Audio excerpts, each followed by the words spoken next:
आज हम बात करेंगे ऐसे दरिंदा सिफत इंसान जिसने 100 बच्चों को कत्ल किया था। लाहौर से ताल्लुक़ रखने वाला जावेद इकबाल, जो 1999 में उस वक्त सामने आया जब पुलिस ने एक प्रेस कॉन्फ्रेंस में बताया कि हमने एक ऐसे शख्स को गिरफ्तार किया है जिसने 100 बच्चों के कत्ल का इतराफ़ किया है।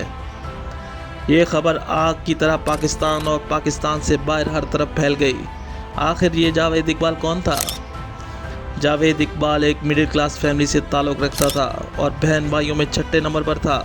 ये बचपन ही से ज़िद्दी था और स्कूल और फिर कॉलेज की तालीम हासिल की और फिर जावेद इकबाल के वालिद ने इसे लोहे की एक शॉप खोल के दी, जहां जावेद इकबाल ने काम के लिए छोटे बच्चों को रखा, क्योंकि बच्चों को पैसे कम देने पड़ते हैं और काम भी लिया जाता है। लेकिन यहाँ बच्चों को काम पे रखने की वजह काम नहीं बल्कि जावेद इकबाल की गंदी हवस थी।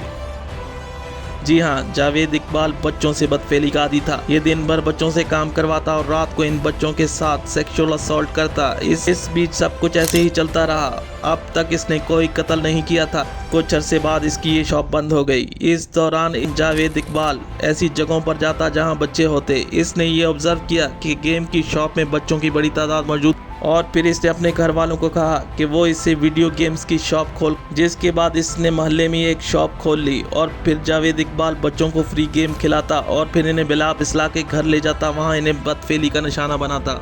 इस दौरान एक बच्चे ने अपने घर में सब कुछ बता दिया। जावेद इकबाल ने इसके साथ सेक्सुअल असॉल्ट किया। इसके बाद बच्चे के घर वालों ने पुलिस को बताया और यूं पहली बार जावेद इकबाल गिरफ्तार हुआ। पुलिस ने जावेद इकबाल को गिरफ्तार कर लिया। इसने जावेद इकबाल पर तशद्दुद किया। जावेद इकबाल के घर वालों ने भी इससे लात-ताल्लुकी का इजहार कर दिया, लेकिन जावेद इकबाल की मां बहुत कोशिश करती रही। जावेद इकबाल की मां ने बहुत कोशिश करके इसे रिहा करवा दिया। जावेद इकबाल रिहा होने के बाद एक हैवान बन चुका था और इसने याद किया कि अब वो 100 बच्चों को कत्ल करेगा। और फिर शुरू होती है ये लर्जा खेज दास्तान। जावेद इकबाल ने ऐसे बच्चों को अपना शिकार बनाया जो घर से भागे हुए थे या किसी दूसरे शहरों से काम के लिए आए हुए थे। वो हर रोज़ एक बच्चे को अपने साथ लेकर आता, फिर इनसे ज्यादती करता और फिर इसे कत्ल करके तेजाब के ड्रम में डाल देता था। इसने एक किराए का घर लिया हुआ था जो एक बहुत सीधा सा इलाका था। इस तरह सब कुछ इसी तरह चलता रहा। कई बच्चों को कत्ल कर चुका था। हर बच्ची की तस्वीर लिया करता था और जब ये 99 कत्ल कर चुका था और आखिरी कत्ल करके 100 की गिनती पूरी हो चुकी थी, इसने पुलिस को एक लेटर भेजा। इसमें इसने 100 बच्चों के कत्ल का इतराफ़ किया और सारी डिटेल बताई और एक लेटर जंग न्यूज़ लाहौर के ऑफिस में भी भेजा। जावेद इकबाल ये चाहता था कि दुनिया को इसके बारे में पता चले।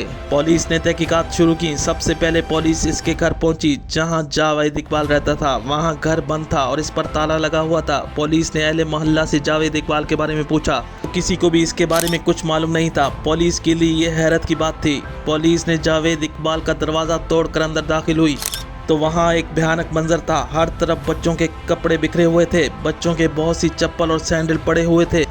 हर तरफ से बदबू ही बदबू थी। पुलिस कमरे में दाखिल हुई। 100 बच्चों की तस्वीर दीवार पे लगी हुई थी। 2 ड्रम तेजाब के भरे हुए पड़े थे जिसमें बच्चों की हड्डियां गल रही थी। पुलिस ने घर को सील कर दिया और जावेद इकबाल की गिरफ्तारी के लिए छापे मारे गए। बिलाखिर जावेद इकबाल गिरफ्तार हुआ। जावेद इकबाल ने अपने जुर्म का एतराफ़ किया। पुलिस ने जावेद इकबाल को अदालत में पेश किया तो वह अदालत में एतराफ़ से मुकर गया और कहा कि इसने किसी को कत्ल नहीं किया बल्कि ये तो माशरे में अवेयरनेस दे रहा था कि वो अपने बच्चों की हिफाजत करें। लेकिन अदालत ने पुलिस के दिए गए सबूत देखे तो जावेद इकबाल को मुजरिम ठहराया गया और जो सज़ा अदालत ने दी वो पाकिस्तान की तारीख की सबसे बड़ी सज़ा थी।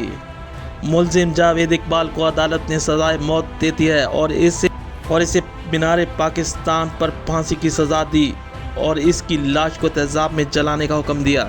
अदालत की तरफ से जावेद इकबाल को जो सज़ा दी गई इसकी तारीख पूरे पाकिस्तान में कहीं नहीं मिलती। और फिर कुछ अरसे बाद जेल से ये खबर आती है कि जावेद इकबाल ने जेल में खुदकुशी कर ली और यूं हैवान जावेद इकबाल का खात्मा हुआ। इस केस को आलमी मीडिया और पाकिस्तान की मीडिया ने बहुत ज़्यादा कवर किया और जावेद इकबाल एक बदतरीन सीरियल किलर साबित हुआ। ये था जावेद इकबाल।